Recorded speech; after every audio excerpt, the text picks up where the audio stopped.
Commander Vex stood on the bridge of the starship Inevitable Conquest with the kind of confidence that only comes from never having been truly challenged. His 3 eyes gleamed as he studied the blue-green planet spinning lazily below them. "Gentlemen," he announced to his crew, puffing out his chest plates. "Behold our next conquest. 3rd planet from a yellow star, primitive technology, no interstellar travel. This should be easier than raiding a nursery." Scout Pip, a nervous creature whose antenna twitched whenever he was stressed, which was always, pulled up the preliminary scans on his console. "Sir, the electromagnetic signatures suggest they do have some form of digital communication network. Maybe we should observe them a bit longer before we—" "Nonsense," Vex waved a dismissive tentacle. "Look at their pathetic metal contraptions barely scratching the edge of their atmosphere. What could possibly go wrong?" Analyst Grunk, whose monotone voice could put a caffeinated insomniac to sleep, cleared his throat apparatus. "Protocol dictates we should intercept their communications to assess military capabilities before proceeding with invasion procedures." "Fine, fine," Vex sighed dramatically. "Pip, scan their channels. Let's see what passes for military intelligence on this backwater rock." Pip's claws danced across his console, intercepting various Earth transmissions. Sports broadcasts flickered past, news programs, cooking shows, and then something that made all 3 aliens lean forward. "Wait," Pip said, his voice climbing an octave. "I think I found something. This appears to be a military briefing about their apex predators." The main screen filled with footage of a sleek 4-legged creature stalking through tall grass. The narrator's voice was calm and professional. "The domestic cat is one of nature's most efficient hunters, capable of detecting movement from incredible distances and striking with lightning speed." Grunk's note-taker appendage began scratching furiously. "Fascinating. They call them cats. Notice the documentary specifically mentions efficiency and striking capability." On screen, a cat pounced on a toy mouse with fluid precision. The narrator continued, "Their retractable claws and powerful jaw muscles make them formidable opponents for prey many times their size." Vex's confident smirk began to falter. "Retractable weapons? Disproportionate combat capability? This is concerning." "Sir," Pip squeaked. "Maybe this is just—" "Quiet," Vex snapped, watching as the documentary showed a cat's eyes reflecting light in the darkness. "Look at those optical enhancements. They've clearly been bred for night operations." The footage shifted to a cat bringing a dead bird to its owner's doorstep. "Cats often present their kills as gifts," the narrator explained, demonstrating their hunting prowess to their human companions. Grunk looked up from his notes. "They present evidence of successful terminations to their handlers. This suggests a formal reporting structure."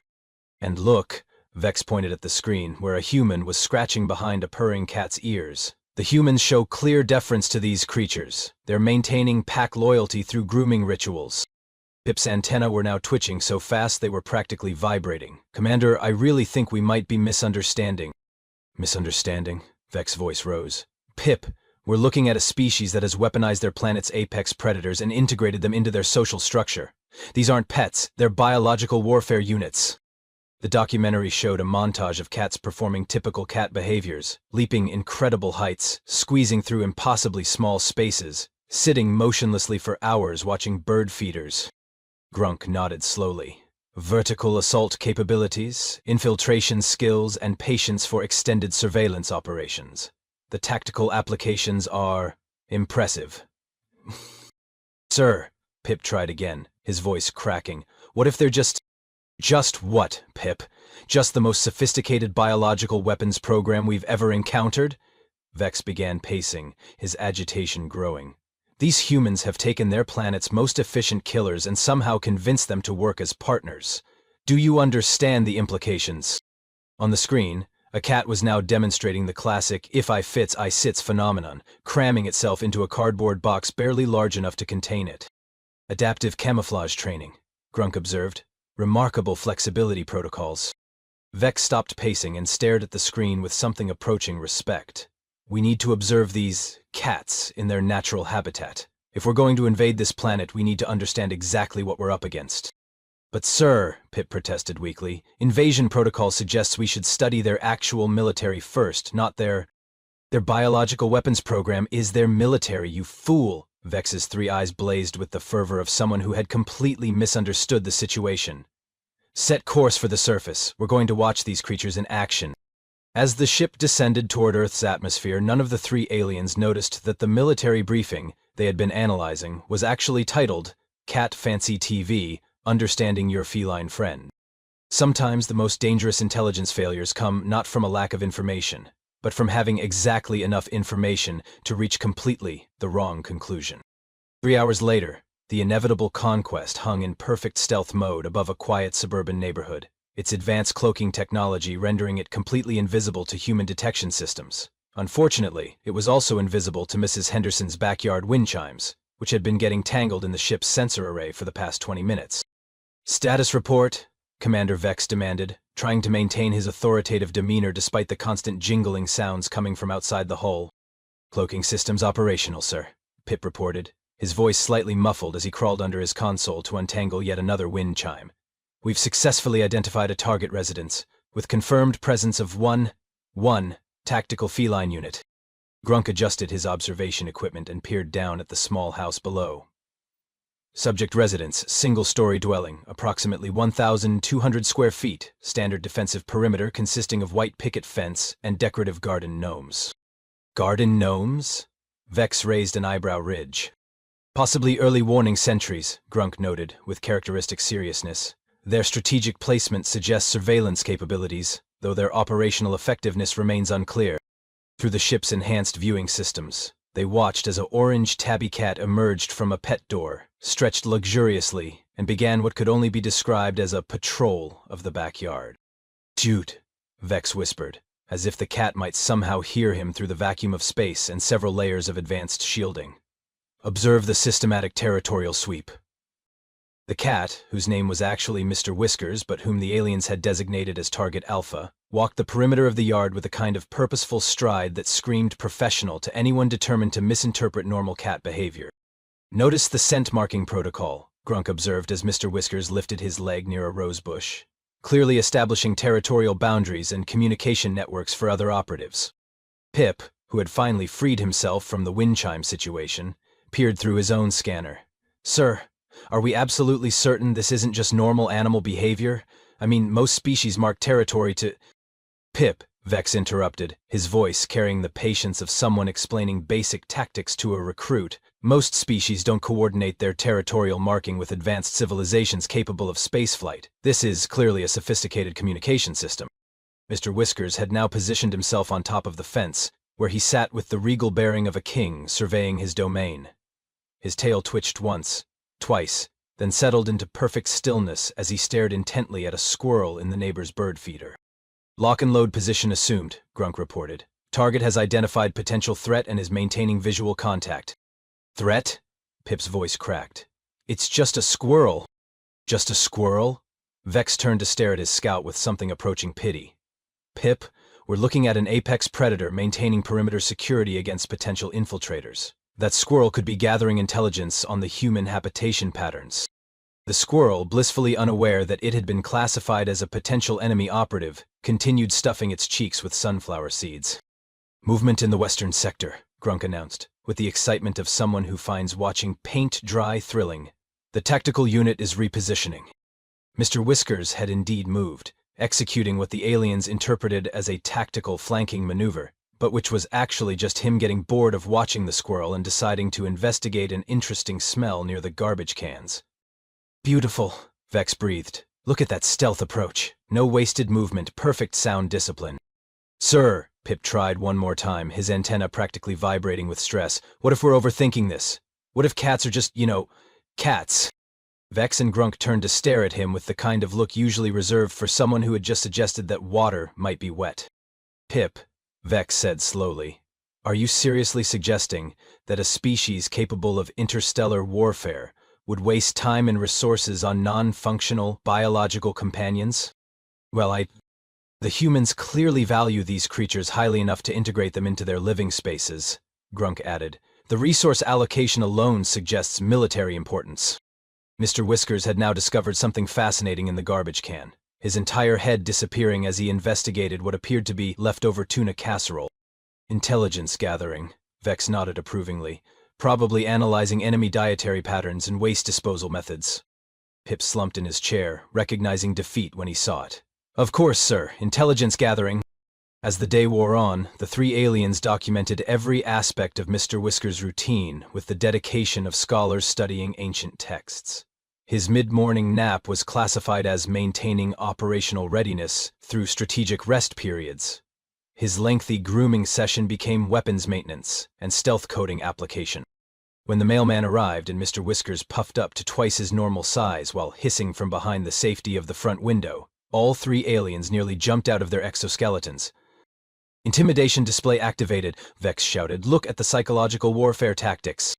Volume amplification, visual size enhancement, and aggressive posturing," Grunk rattled off, his note-taken appendage smoking from overuse.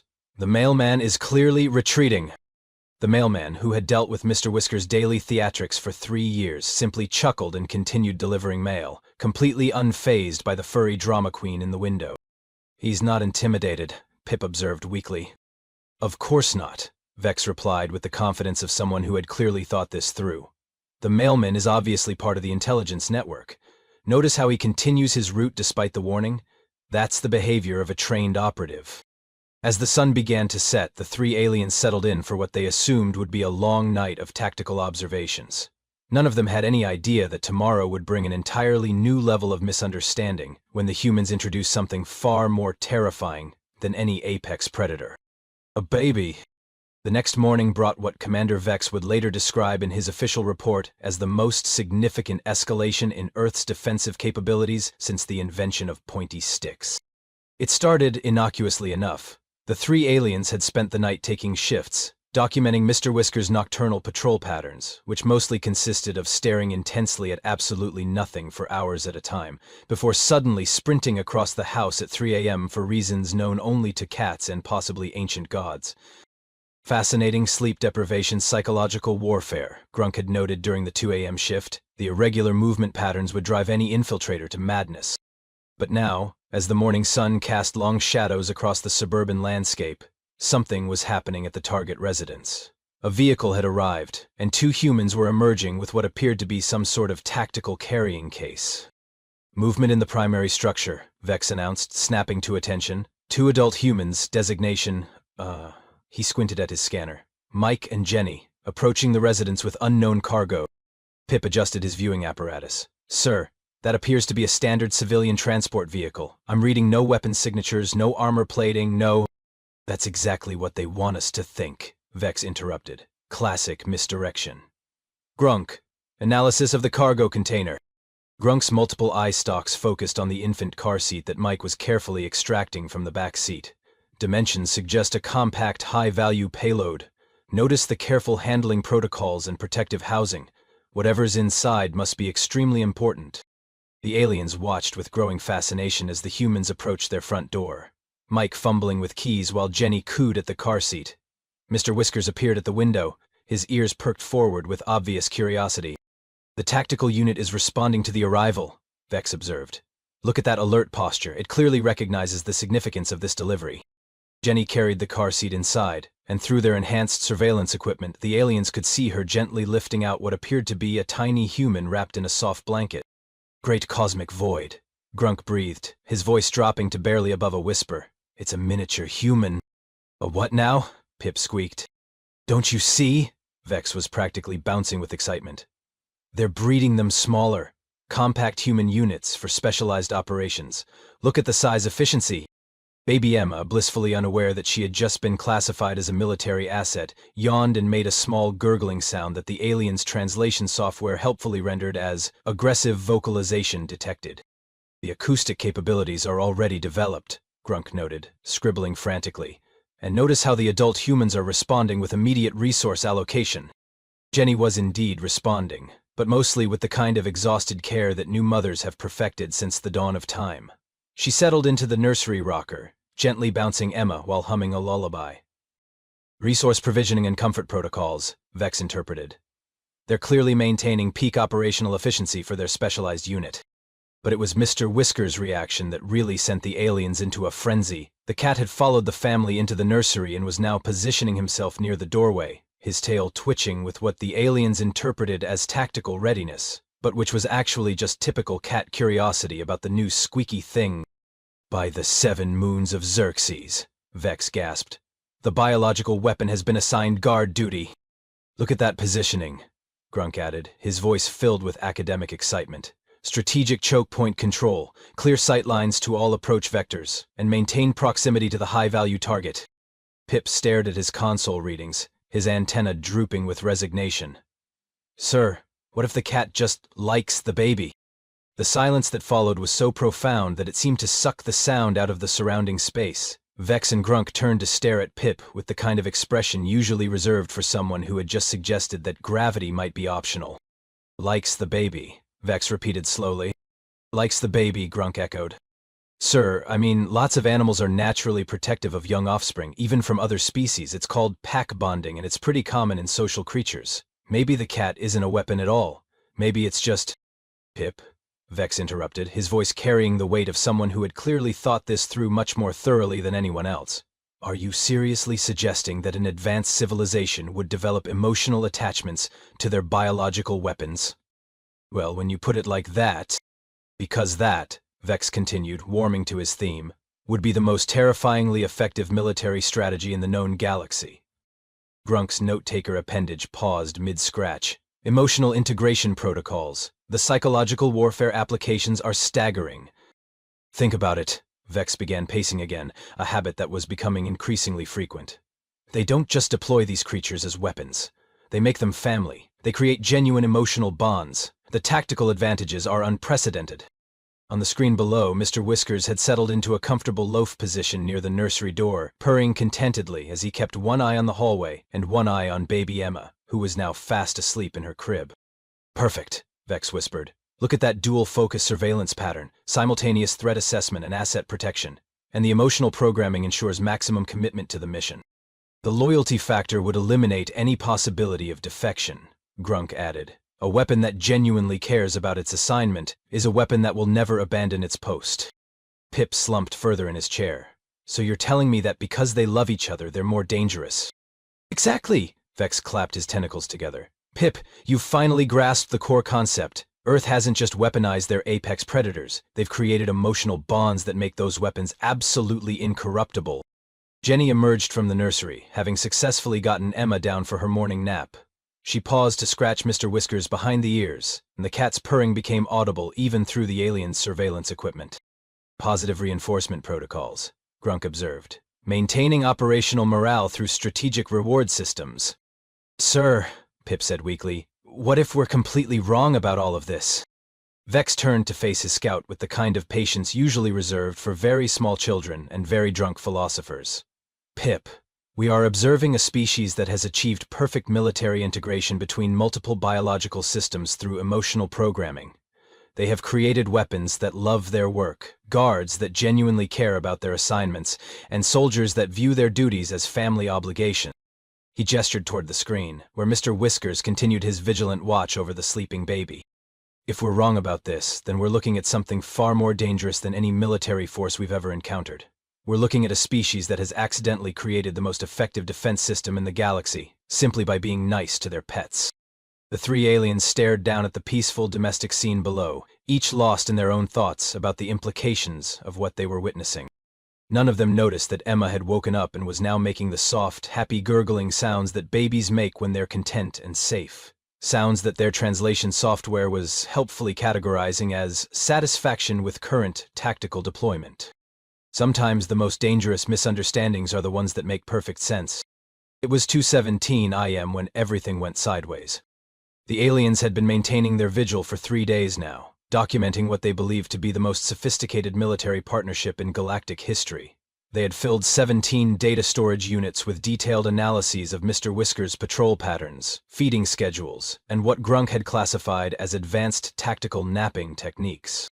Commander Vex was on watch duty, sipping something that resembled coffee but tasted like regret, when the first disturbance registered on their sensors. Contact, he whispered, snapping to full alert. Multiple signatures approaching the perimeter. Pip jerked awake from his console, antenna immediately standing at attention. What kind of signatures, sir?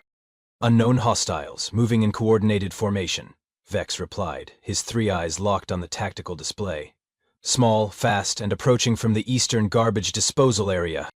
What they were actually observing was a family of raccoons who had discovered that Mike and Jenny's garbage cans contained the remnants of what had been a particularly excellent lasagna dinner.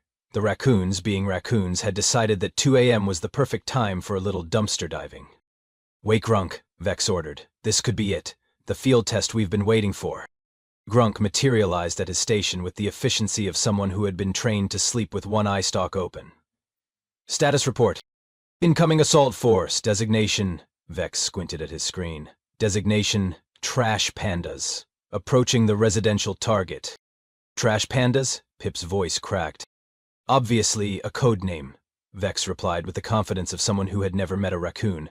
"Probably refers to their camouflage patterns and scavenging tactics." Below, in the house, Mr. Whiskers was fast asleep on his favorite cushion near the nursery door when his ears twitched. Something had disturbed the natural order of his domain, and in the ancient tradition of cats everywhere, he was not having it. The raccoons had successfully breached the garbage can perimeter and were now engaged in what could charitably be described as a heated negotiation over the last of the garlic bread. Their chittering and the sound of aluminum cans clattering had finally reached Mr. Whiskers' highly tuned auditory sensors. "The tactical unit is responding," Grunk observed as Mr. Whiskers stretched, yawned, and padded over to the living room window. Notice the immediate transition from rest state to operational readiness. Mr. Whiskers peered out through the blinds and saw exactly what he had expected to see. Unauthorized personnel conducting unauthorized activities in his yard. His tail began to twitch with the kind of purposeful irritation that had been perfected by millions of years of feline evolution. "Threat assessment phase initiated," Vex narrated, completely absorbed in what he was witnessing. "Look at that reconnaissance posture."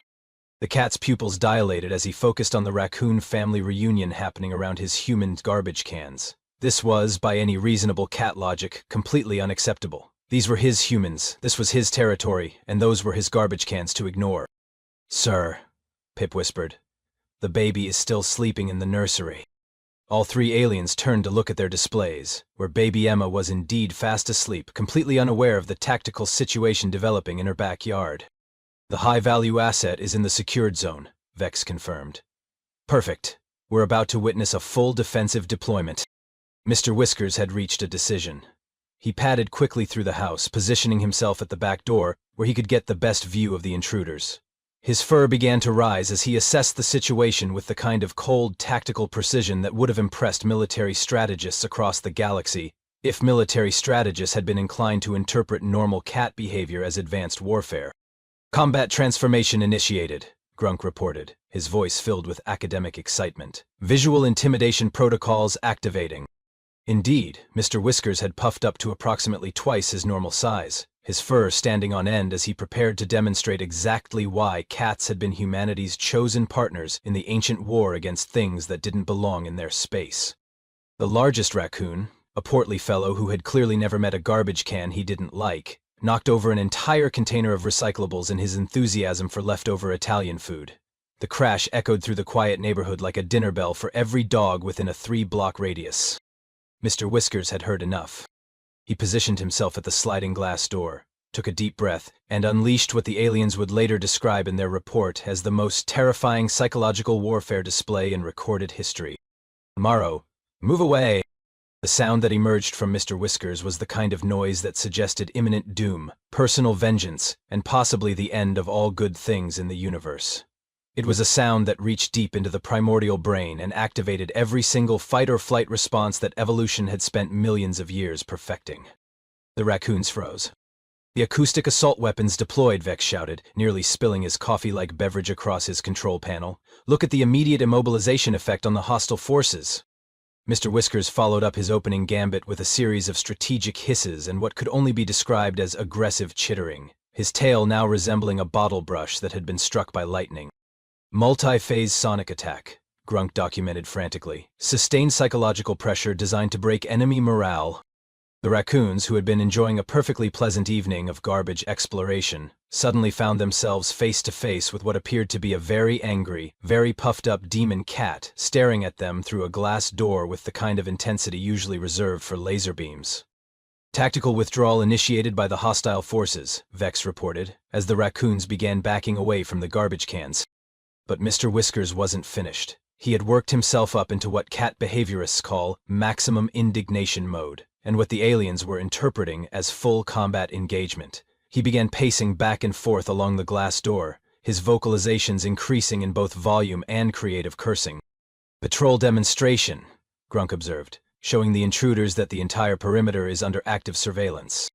The largest raccoon, deciding that discretion was indeed the better part of valor when faced with an obviously unhinged house cat, chittered something that probably translated to, "Maybe we should try the Thompson's house instead," and began retreating toward the fence line. "Enemy commander ordering tactical withdrawal." Vex was practically bouncing with excitement. "Complete operational success through intimidation alone."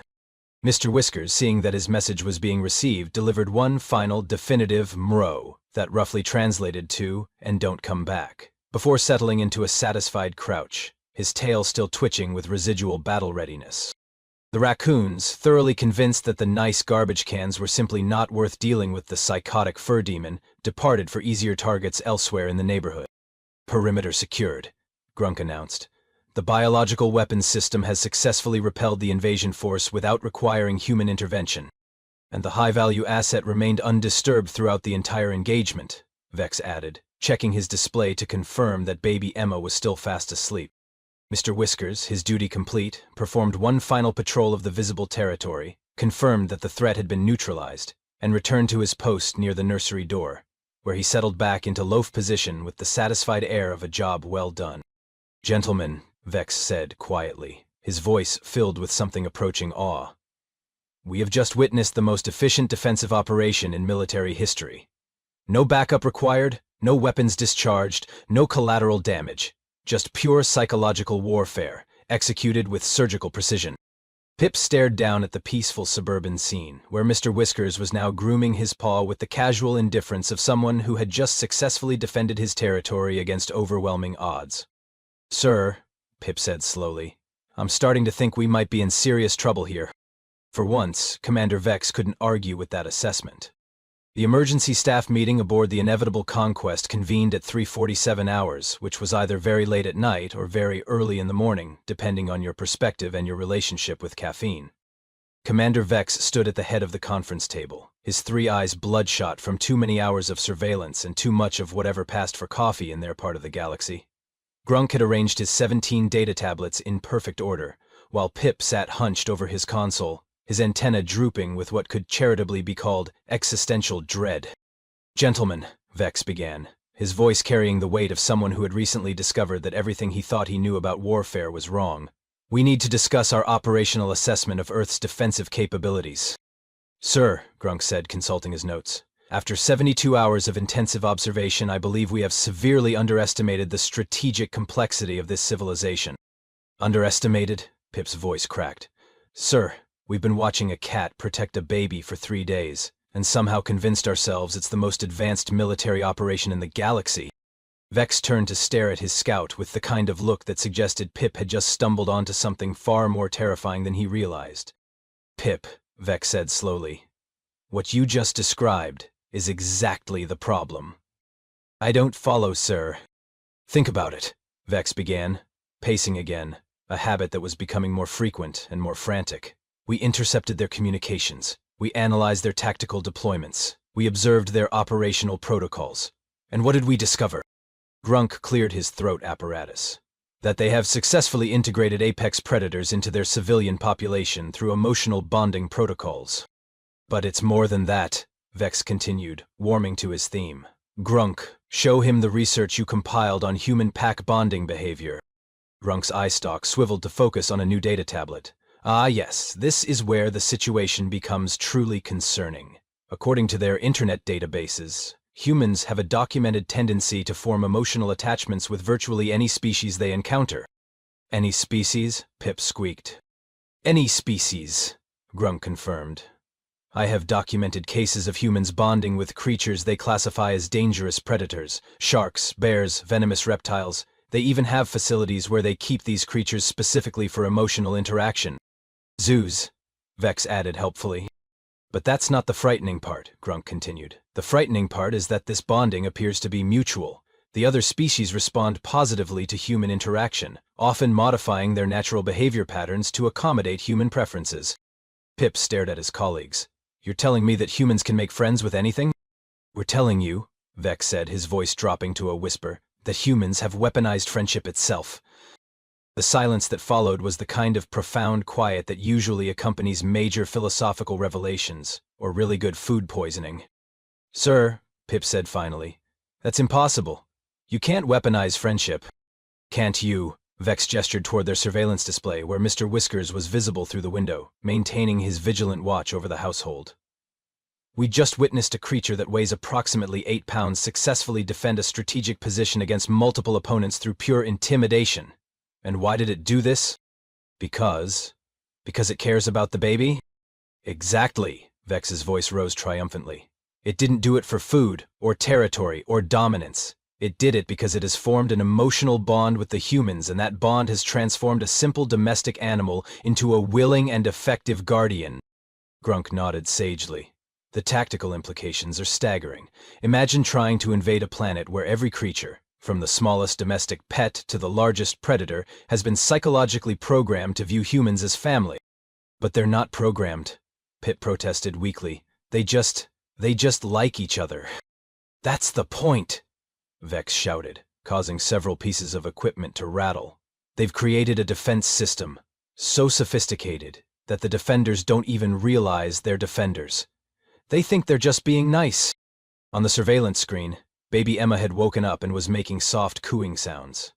Mr. Whiskers immediately perked up and padded into the nursery, where he settled down near the crib with a contented purr. Look at that response time, Grunk observed. Immediate tactical repositioning based on asset status changes. Sir, Pip said, his voice barely above a whisper. What if there are more of them? Bex and Grunk turned to stare at their scout. More cats? Grunk asked. More bonded pairs, Pip clarified, his antenna now twitching so fast they were creating a small breeze. I mean, if humans can do this with cats, what else have they domesticated? What if every household has one of these biological weapons systems? The three aliens sat in stunned silence as the implications of this possibility sank in. Computer, Vex said finally, search Earth databases for common household pets. The ship's AI cheerfully complied, and within seconds the main screen was filled with images that would haunt the aliens' dreams for cycles to come. Dogs of every size and temperament, from tiny chihuahuas to massive Great Danes. Birds that could mimic human speech, reptiles that tolerated handling, fish that responded to their owner's presence. Sweet cosmic void, Grunt breathed. They've got an entire army. And look at this, the computer announced helpfully, displaying statistics about pet ownership. Approximately 67% of Earth households maintain at least one domesticated animal companion. Pip made a sound that was somewhere between a whimper and a mechanical failure.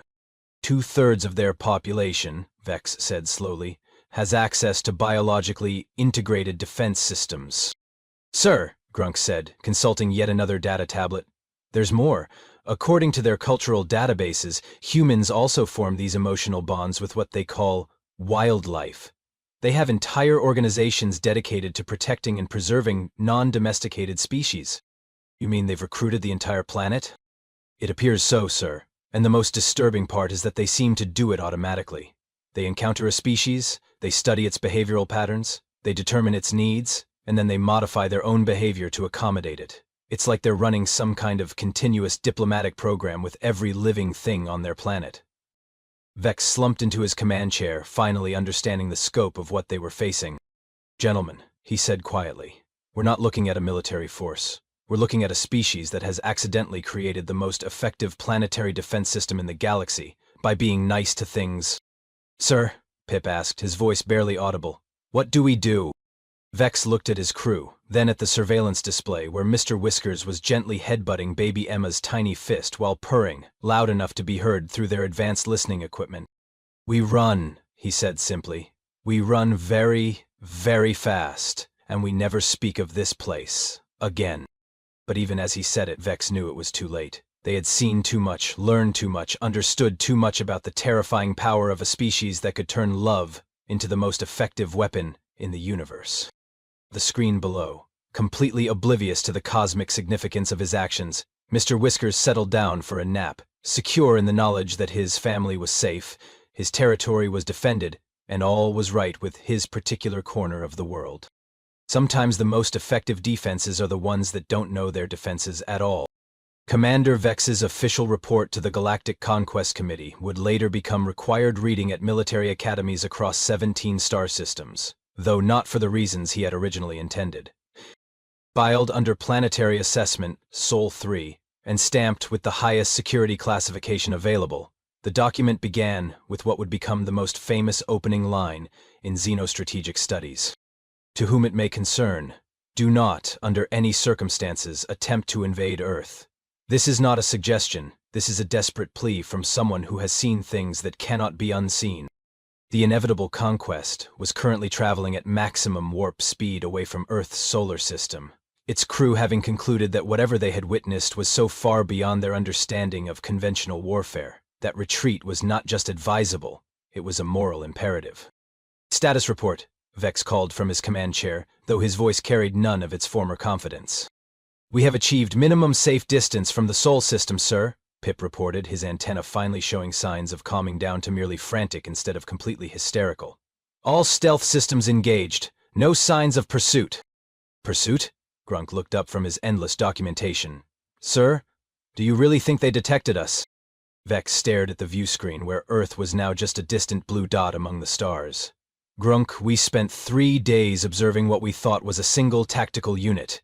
If that was just one household, and if 67% of households have similar capabilities, he trailed off, apparently unable to complete the mathematical horror of that calculation. Sir, Pip said carefully, maybe we should focus on the report. The committee is going to want details. Details, Vex repeated, as if the word itself was somehow painful. How exactly does one explain to the Galactic Conquest Committee that we have discovered a planet defended by the power of friendship? We could start with the tactical assessment, Grunk suggested helpfully. Fine. Vex activated his recording device and began dictating in the kind of flat, professional tone usually reserved for discussing tax codes or funeral arrangements. Planetary Defense Assessment, Sol 3. Designation Earth. Primary defensive capabilities. Complete integration of indigenous predatory species through advanced psychological bonding protocols. Observed effectiveness, 100% success rate in perimeter defense operations. He paused, staring at nothing in particular. Secondary capabilities. Planet-wide recruitment of all biological assets through systematic application of what can only be described as tactical niceness. Threat level assessment. Another pause. Threat level assessment. Run. Just run. Sir, Pip interjected gently. The committee is going to want more specific technical data. Technical data? Vex laughed, and it was not a sound that suggested good mental health. Pip, how do you write a technical manual for species that have weaponized empathy? How do you defend against opponents whose primary tactical advantage is that they genuinely care about each other? On one of Grunk's data tablets, a saved image showed Mr. Whiskers curled up next to baby Emma's crib, both of them fast asleep in the morning sunlight. It was, by any objective measure, one of the most peaceful scenes ever recorded. It was also, according to their analysis, one of the most tactically brilliant defensive deployments in galactic military history. The intelligence reports alone will give the committee nightmares, Vex continued. A species that can convince apex predators to voluntarily guard their most vulnerable population centers. A civilization that has achieved perfect loyalty from their biological weapons through the simple expedient of being nice to them. Sir, Grunk said quietly, there's something else. While reviewing the cultural databases, I discovered that they have something called animal rescue organizations. What now? Apparently, when they encounter members of other species that are injured or displaced, they have systematic protocols for providing medical care, rehabilitation, and integration into human society. The silence that followed was so complete that the ship's environmental system seemed loud by comparison. They might rescue them, Pip said slowly. And then provide medical treatment, Grunk confirmed. And then adopt them into their families, Vex finished, his voice filled with the kind of awe usually reserved for witnessing supernovas. Sir, Pitt whispered, what kind of species builds an entire civilization based on helping other species? The kind of species, Vex replied, that we never ever want to meet in actual combat. He turned back to his recording device with the air of someone preparing to deliver very bad news to very important people. Additional note for the committee. Earth's defensive capabilities extend beyond simple biological weapons integration. Evidence suggests that humans possess some form of natural diplomatic immunity that allows them to establish peaceful relations with virtually any species they encounter. Tactical recommendation: immediate reclassification of Sol 3 as an unassailable fortress world. Sir, Grunk said, consulting his notes one final time, should we mention the discovery about their therapy animals? Therapy animals. Apparently they train some of their bonded companions specifically to provide emotional support to humans experiencing psychological distress. They've weaponized comfort itself. Vex stared at his analyst with the expression of someone who had just been told that gravity was actually optional and had been working on the honor system this whole time. Final entry, he said to the recording device. Personal note to future expedition planners. The species designation, human, should be amended to include a warning that they are apparently capable of turning any form of positive interaction into a strategic advantage. They have created a planetary defense network powered entirely by mutual affection, and it is the most terrifying thing I have ever witnessed. He paused at the recording and looked around at his crew. Gentlemen, I want it clearly understood that this mission never happened. We never found Earth. We never observed their defensive capabilities, and we most certainly never witnessed a cat defend a human infant with the tactical precision of a trained military operative. Understood, sir, Pip and Grunk replied in unison. Good, and if anyone asks why we're recommending that the entire Sol system be marked as a permanent no-fly zone, we tell them it's because of dangerous gravitational anomalies. What about the real reason, sir? Pip asked. Vex looked back at the view screen, where Earth had now disappeared entirely among the distant stars. The real reason, Pip, is that somewhere on that planet a small orange cat is probably settling down for his afternoon nap, completely unaware that he has just saved his entire world from invasion by being exactly what cats have always been, absolutely devoted to the people they love. He stood up from his command chair with the careful movements of someone who was still processing everything he had witnessed. And if that's not the most effective defense system in the galaxy, I don't know what is. 3 months later, the Galactic Conquest Committee's official database was updated with a new entry. Sol 3, Earth Unborn. Classification, Unassailable Weapons Integration. Do not approach. Seriously. We mean it. The entry was filed under Planets that are definitely not worth the trouble, a category that had been created specifically for Earth and had remained remarkably unpopulated ever since. Meanwhile, completely oblivious to his status as the galaxy's most feared defensive asset, Mr. Whiskers continued his daily routine of napping, eating, protecting baby Emma, and occasionally staring at the sky, with the kind of intense focus that made passing alien reconnaissance teams decide they really needed to be somewhere else. After all, when your planetary defense system is powered by love, even a single cat can be a weapon of mass deterrence. And the best part? He didn't even know he was doing it.